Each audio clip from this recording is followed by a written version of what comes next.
Isang mapagpalang gabi sa inyong lahat. Kumusta po ang buong maghapon nyo dyan? I hope everyone is okay as of the moment. Kayo po ba'y nakapag-dinner na? Kain na po kayo kung hindi pa kayo nakakakain? Kung ako naman po ang tatanungin nyo, okay lang po ako. Tapos na din po. So, sino po sa inyo ang nakakaramdam na parang pakiramdam nyo po walang nakakaunawa sa inyo? Yun bang tipong kapag nagkukwento kayo sa isang tao and then pakiramdam nyo walang nakakaunawa, hindi kayo nauunawaan? So, ang tulang ito po ay naglalayon na maramdaman nyo po na meron pong palaging nakakaunawa sa inyo. I hope magustuhan mo po ang mensahe nito. Alam nyo ba, kanina ko lang po ito sinulat, wala pang 5 minutes natapos ko agad kasi wala po talaga akong balak mag-upload ngayong gabi.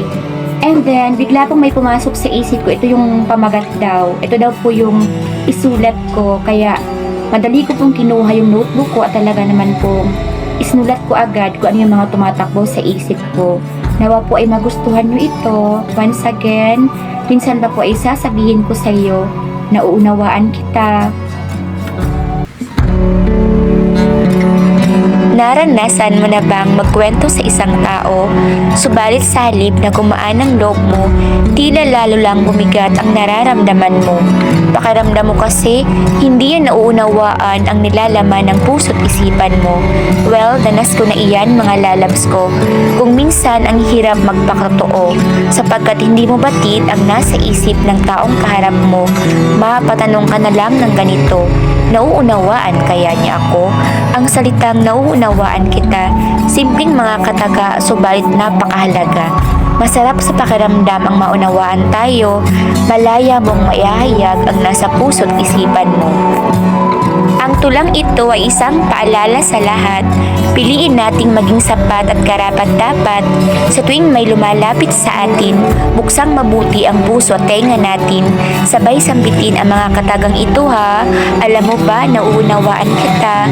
Andito lang ako, handang makinig sa iyo ha.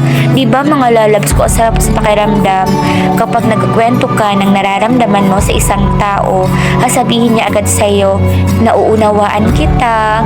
Andito lang ako. Sige, magkwento ka lang sapagkat ikaw ay nauunawaan ko. Diba mga lalabs ko, kay sarap marinig ang kanyang mga kataga. Kaya po to all the people out there, kapag may lumalapit po sa atin ha, make sure po na ibibigay po natin ang ating full attention.